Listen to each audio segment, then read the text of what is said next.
सूरह आल इमरान सूरह नंबर 3 इसकी आयत नंबर 102 में लिखा हुआ है, या अय्युहल्लज़ीना आमनुत्तकुल्लाह हक़्क़ तुक़ातिही वला तमूतुन्ना इल्ला व अंतुम मुस्लिमून। ऐ ईमान वालो, अल्लाह से इतना डरो जितना उससे डरना चाहिए, और देखो कि मरते दम तक मुसलमान ही रहना।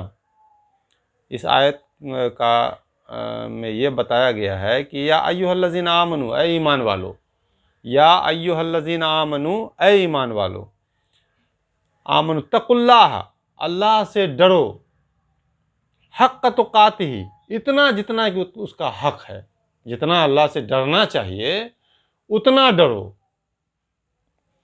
वला तमुतुन्ना, मरना नहीं, वला तमुतुन्ना, मरना नहीं, इल्ला व अंतुम मुस्लिमून, लेकिन मुसलमान बनकर, मुसलमान मरना।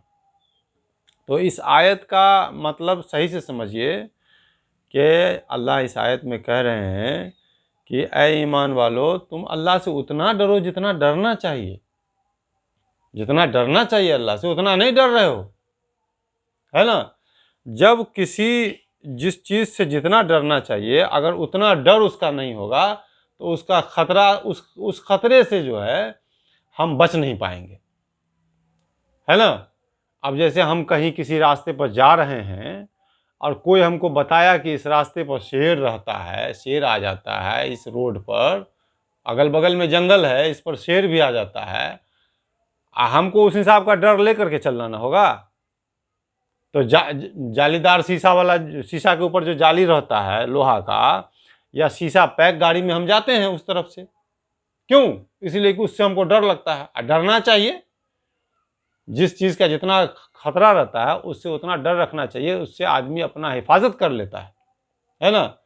और अगर आप उससे नहीं डरिएगा, आप बिना डरे चले जाइएगा, तो डरिएगा तब ना हिफाजत का सामान रखिएगा, चाहे उसको मारने का हथियार रखिए या चाहे गाड़ी रखिए, पैक गाड़ी रखिए। और डरिएगा नहीं, आप चले जाइएगा कि और उससे डरना क्या है।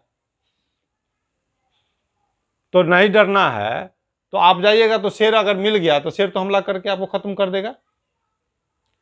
और अगर डर आपको हुआ होता तो आप पहले हिफाजती इंतजाम कर लेते, है कि नहीं। तो जिस चीज से जितना डरना चाहिए, है ना, उस अगर उतना नहीं डरिएगा तो वो खतरा आपके सामने आ जाएगा और आपको बर्बाद कर देगा, है ना। अब जैसे अल्लाह कौन है?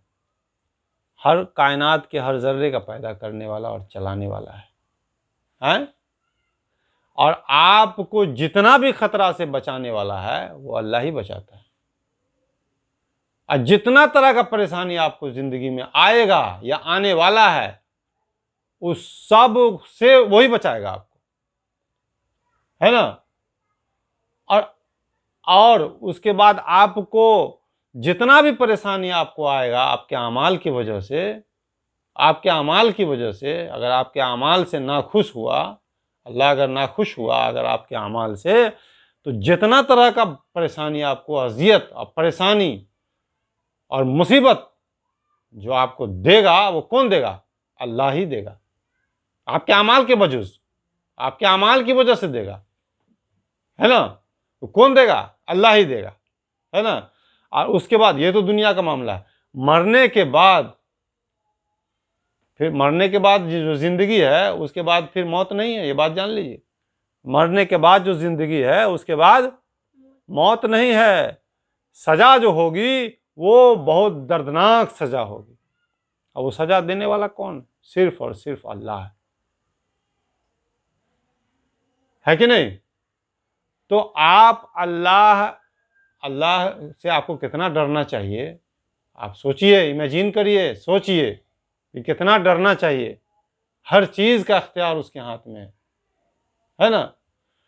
तो अल्लाह से जितना डरना चाहिए, अगर आप उतना नहीं डरेंगे तो आप उसकी सजा से बचने का उपाय कैसे करेंगे? अभी आपके दिल में तो डर है नहीं, तो डर तो जरूरी है।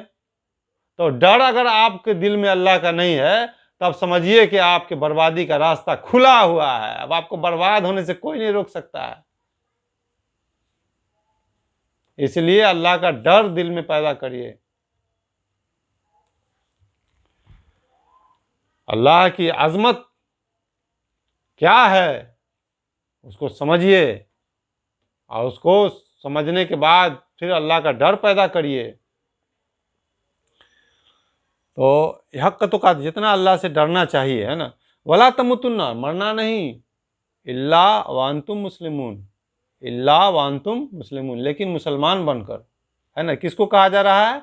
या अय्युहल्लज़ीना आमनू, ईमान वाले को कहा जा रहा है कि ऐ ईमान वालो, मरना नहीं लेकिन मुसलमान बनकर मरना। तो ईमान वाला तो मुसलमान ही ना होता है, तो फिर उसको मुसलमान बनकर मरने के लिए क्यों कह रहे हैं अल्लाह? इसलिए कि ईमान वाला मुसलमान तो है, लेकिन किस वक्त में शिर्क होगा इस्लाम के दायरे से निकल जाएगा। इसलिए यहाँ पर साफ साफ कहा जा रहा है कि हर तरह के शिर्क से बचते रहना। मुसलमान तो हो, लेकिन अगर शिर्क से नहीं बचोगे तो किस टाइम में तुम इस्लाम से बाहर हो जाओगे तुमको पता भी नहीं चलेगा। इसलिए अल्लाह ने कहा, क्या कहा? वला तमुतुन्ना, ऐ ईमान वालो, वला तमुतुन्ना, मरना नहीं, इल्ला वांतुम मुस्लिमून, लेकिन मुसलमान बनकर, मतलब अकीदे तौहीद पे मरना, हर तरह के शिर्क से पाक होकर मरना। एक शिर्क भी अगर तुम्हारे अमल में, अकीदे में या कौल में, किसी बात में या किसी अकीदे में या किसी अमल में एक शिर्क भी अगर रह गया तो तुम मुसलमान बनकर नहीं मर पाओगे, तुम्हारी मौत इस्लाम पर नहीं होगी। ये बात जान लो। साफ साफ इस आयत में कह दिया गया है, सूरह आल इमरान सूरह नंबर 3 आयत नंबर 120 में। इसलिए सबसे बड़ा खतरा हमको क्या चीज़ से है? शिर्क से खतरा है। सहाबा किराम इसी पर मेहनत करते थे, शिर्क की सफाई में मेहनत करते थे। व आखिर दावाना अनिल हम्दुलिल्लाहि रब्बिल आलमीन।